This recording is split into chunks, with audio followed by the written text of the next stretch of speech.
Praise the Lord. ஆண்டவருக்கு மகிமை. இந்த காலையில உங்களை சந்திக்கிறது ரொம்ப சந்தோஷம். லூக்கா 2ஆம் அதிகாரத்திலிருந்து ஒரு வசனத்தை நான் வாசிக்கிறேன். 37வது வசனம். ஏறக்குறைய 84 வயதுள்ள அந்த விதவை தேவாலயத்தை விட்டு நீங்காமல் இரவும் பகலும் உபவாசித்து ஜெபம் பண்ணி ஆராதனை செய்து கொண்டிருந்தாள். ஒரு விதவை. அந்த விதவையினுடைய பெயர் அன்னாள்.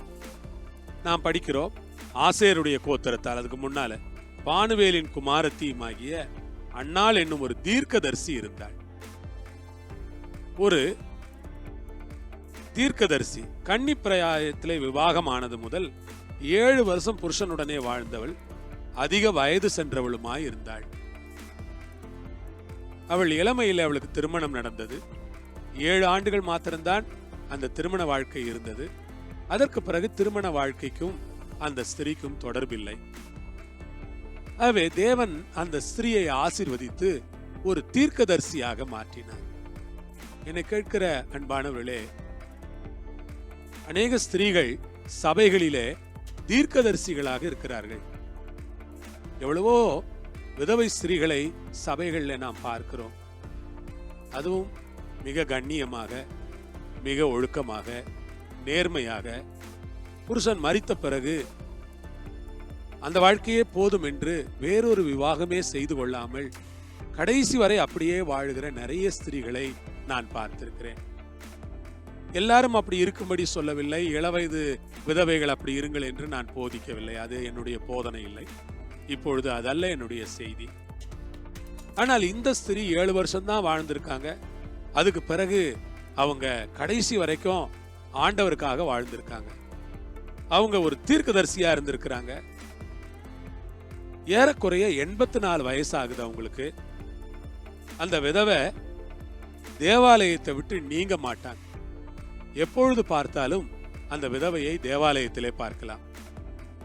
சில நேரங்களில் பாருங்கள், சிலர் தேவாலயத்தை விட்டு நீங்காமல் எப்பொழுது பார்த்தாலும் தேவாலயத்திலேயே ஜெபிப்பது, வாசிப்பது, துதிப்பது, ஆராதிப்பது, ஆண்டவரை மகிமைப்படுத்துவது என்று தேவாலயத்திலேயே இருப்பார்கள். தேவாலயத்தை விட்டு நீங்காமல் இரவும் பகலும் உபவாசம் பண்ணுகிறவர்கள். இரவுல உபவாசிப்பாங்க, பகல்ல உபவாசிப்பாங்க. எப்ப கேட்டாலும் என்ன பண்றீங்க? நான் உபவாசம் இருக்கிறேன். இதான் சாப்பிடுங்க பாட்டியம்மா அப்படின்னா சொல்லுவாங்க. இல்லைங்க, நான் உபவாசம். உபவாசம் இருக்கீங்களா? சரி, உபவாசம். இரவும் பகலும் உபவாசம். ஜெபம் பண்ணுவாங்க. பயங்கரமா ஜெபம் பண்ணிட்டு இருப்பாங்க. என்ன பண்றீங்க பாட்டி? ஜெபம் பண்றேன்ப்பா. என்ன பண்றீங்கம்மா? ஜெபம் பண்றேன்ப்பா. ஜெபம்தான், எப்ப பார்த்தாலும் ஜெபம்தான். கர்த்தருக்கு ஆராதனை செய்வாங்க. உபவாசம், ஜெபம், ஆராதனை, இதெல்லாம் நிறைந்த ஒரு ஸ்திரீயாக தேவன் அவர்களை வைத்தார். ஆண்டவருக்கு மகிமை. சகோதர சகோதரிகளே, ஒருவேளை நீங்கள் நல்ல சூழ்நிலையில இருக்கிறீர்கள் என்றால், ஏன் தேவனை நோக்கி இரவும் பகலும் ஜெபிக்கிறவராய், உபவாசிக்கிறவராய், ஆண்டவரை நோக்கி பார்க்கிற ஒரு சகோதரனாய், சகோதரியாய் நீங்கள் இருக்கக்கூடாது? ஏன் நீங்கள் அடிக்கடி ஜெபம் பண்ணக்கூடாது? ஏன் நீங்கள் கர்த்தருக்கு அதிகமான ஆராதனையை செய்யக்கூடாது? அப்படி செய்ததுனாலே பாருங்கள், அந்த வேளையிலே அந்த ஸ்திரீக்கு ஒரு ஏவுதல், அந்த அம்மாவுக்கு ஒரு ஏவுதல். தேவாலயத்திலே வந்து நின்று கர்த்தரை புகழ்ந்து எருசலேமிலே மீட்புண்டாக காத்திருந்த யாவருக்கும் அவரை குறித்து பேசினார்கள். ஆமென். அந்த நேரத்தில் தேவாலயத்திற்குள்ளே இயேசுவை கொண்டு வராங்க. அந்த அம்மாவுக்கு தெரியுது, ஏன்னா ஒரு தீர்க்கதரிசி இல்லையா, இந்த ஆலயத்திற்குள்ளே இன்றைக்கு கொண்டு வரப்படுகிற இந்த குழந்தை ஒரு விசேஷித்த குழந்தை. இந்த குழந்தை ஒரு வித்தியாசமான குழந்தை. இந்த குழந்தை கர்த்தரால் ஆசீர்வதிக்கப்பட்ட ஒரு குழந்தை. இந்த குழந்தை தேவனுடைய குமாரன்.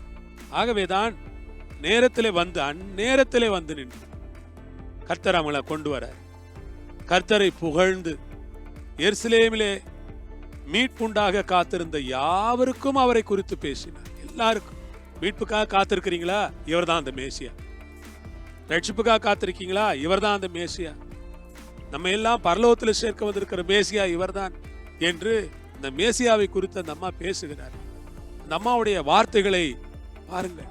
ஜனங்கள் கேட்டு ஆச்சரியப்படுகிறார்கள். என்ன நம்ம ஏற்கனவே ஒரு தீர்க்கதரிசி, இந்த குழந்தைய மேசியான்னு வேற புகழ்றாங்களே என்று எல்லாரும் ஆச்சரியமாய் பார்த்து கொண்டிருக்கிறார்கள். அது உண்மைதான். நீங்கள் ஆவிக்குரிய பிள்ளைகளாய், ஆவிக்குரிய சகோதரனாய் சகோதரியாய் இருந்தால் தேவன் உங்கள் கண்களை திறந்து நிறைய ரகசியங்களை பார்க்க உங்களுக்கு அவர் உதவி செய்வார். ஜெபம் பண்ணுவோமா? அன்புள்ள பரமபிதாவே, இந்த வேலைக்காக ஸ்தோத்திரம். இயேசு கிறிஸ்துவின் நாமத்திலே, இயேசு கிறிஸ்துவின் மூலமா உம்முடைய மக்களை நான் ஆசீர்வதிக்கிறேன். கிருபை உள்ள கரங்களில் ஒப்பு கொடுக்கிறேன். இரத்தத்திலே மூடி மறைத்துக் கொள்ளும். நன்றி ஆண்டவரே. அன்னாலை போல தீர்க்கதரிசியாய் அநேகர் இருக்க கிருபை செய்தார். இயேசுவின் மூலம் பிதாவே, ஆமென், ஆமென். கர்த்தர் உங்களை ஆசீர்வதிப்பார். எல்லா மகிமையும் கர்த்தருக்கே.